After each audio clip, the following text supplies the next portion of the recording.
So in this video we're cutting back this beech hedge with the steel KM94 with the pole pruner attachment.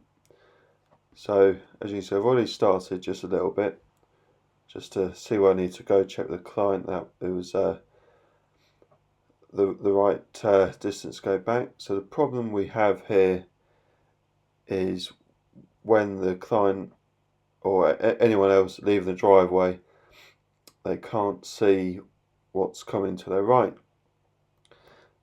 So we're cutting it back, fairly straightforward.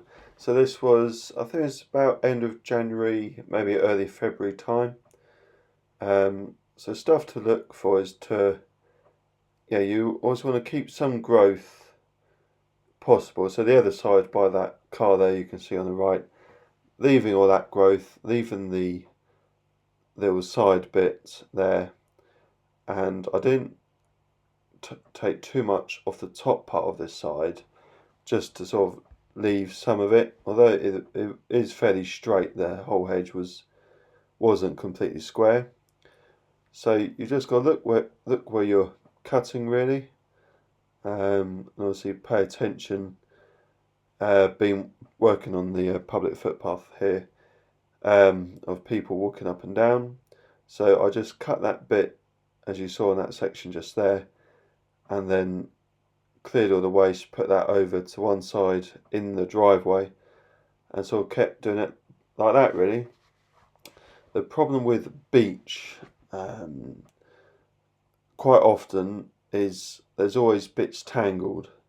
It's not like a nice laurel or something like that, which is fairly straight and no tangle branches in there, so it's fairly easy to cut and to move all the waste. So as you can see, the sun's there, which is a bit blaring, but apologies for that. We had quite a good winter really compared with last year.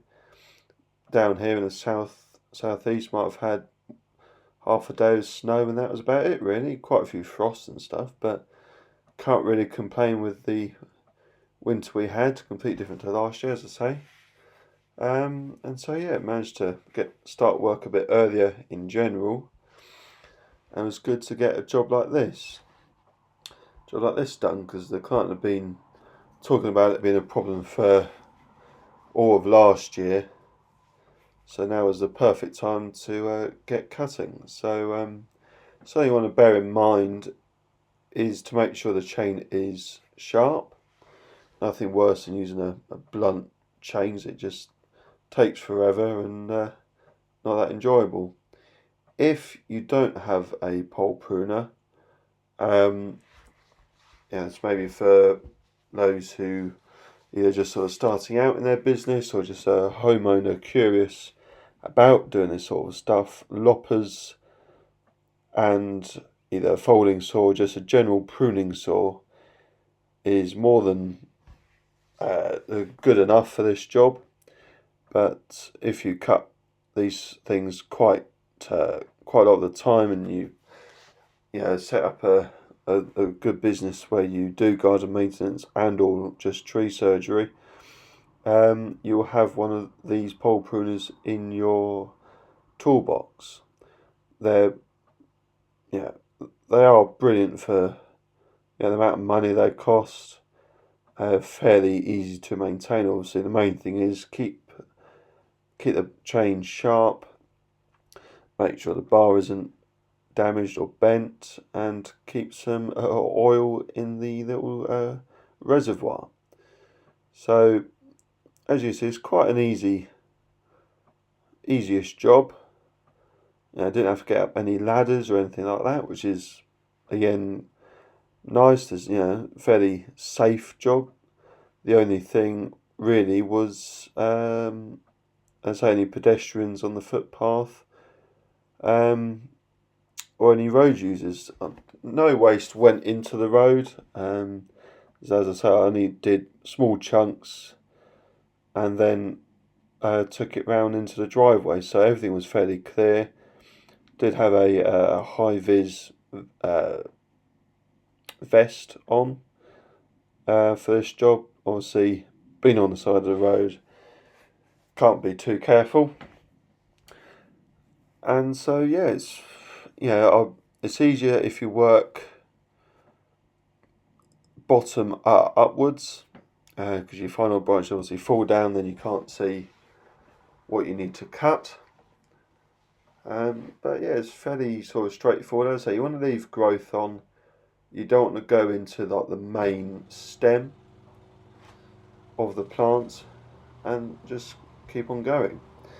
And so now you see the new toy, the new chipper, the new Skarper C90 Pro, as you can see there, powered by a 13 horsepower Honda engine. Now the reason I went for this chipper is because I was looking around for some chippers. I had some jobs throughout the early part of 2019 where I needed a chipper.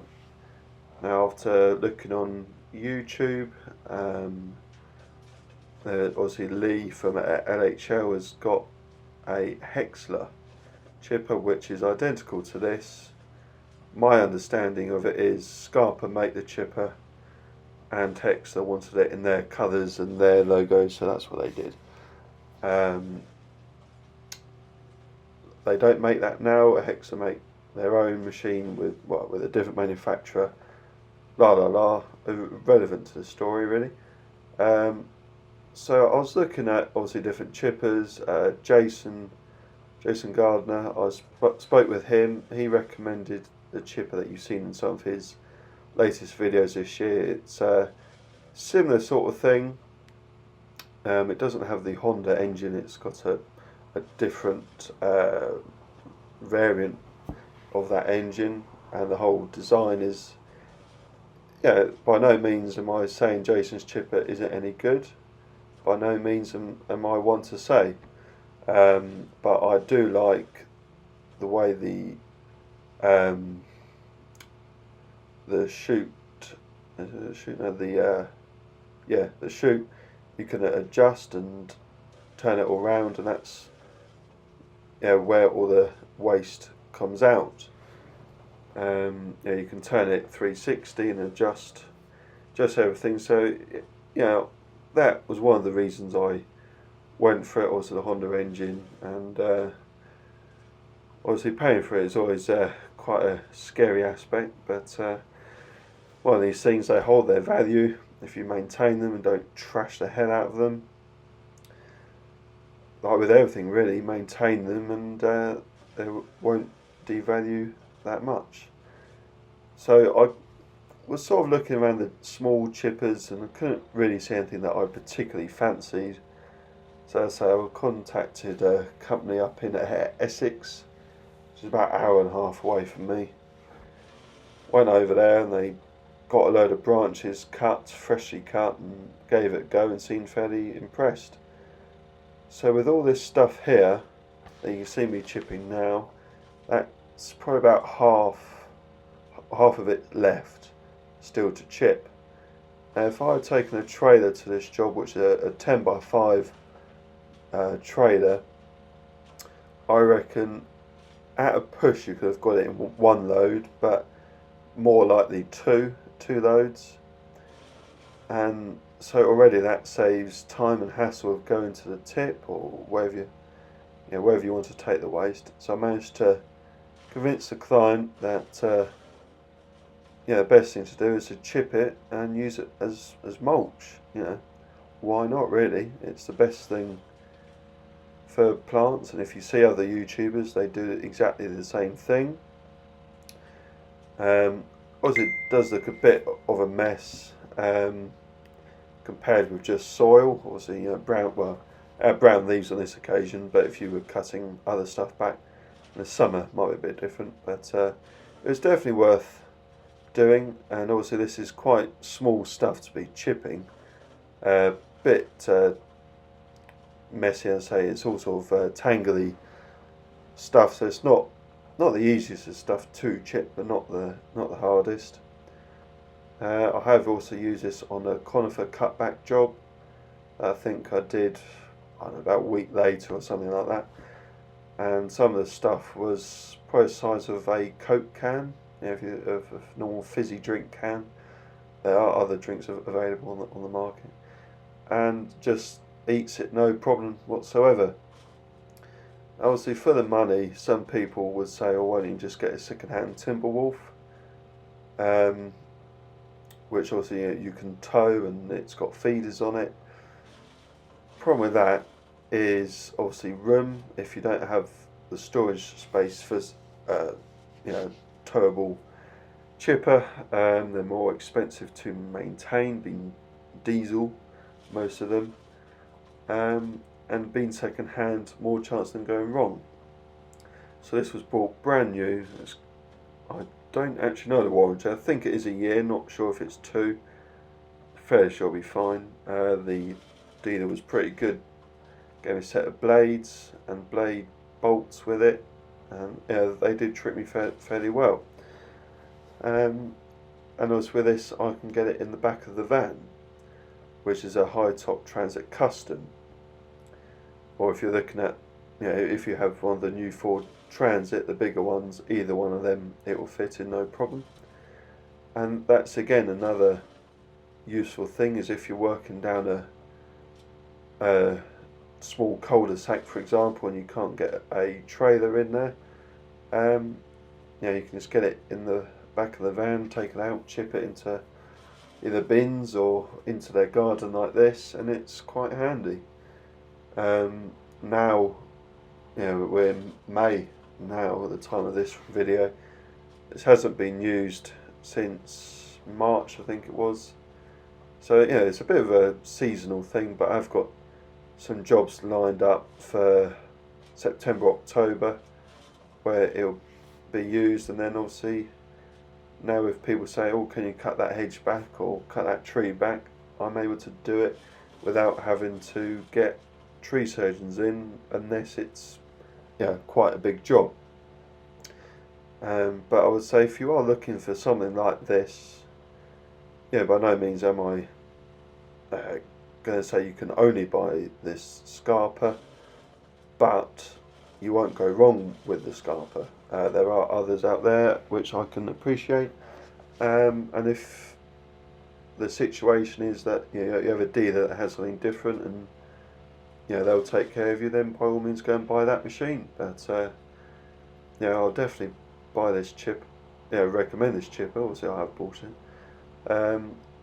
and obviously I'll try and get a few more videos of it, either end of this year or next year.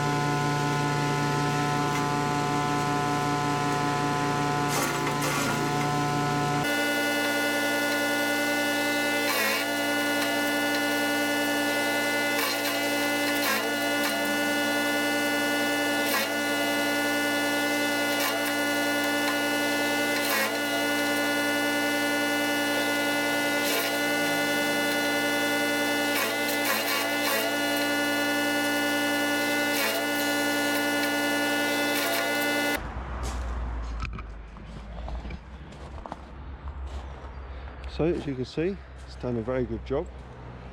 I think what you saw was a quarter of all the stuff I've chipped. So we've been a good trailer load, and now it's a nice little covering. I reckon that'd be about one wheelie bin, if that really. As always, it eliminates air, which is what takes up lots of room. Fantastic machine.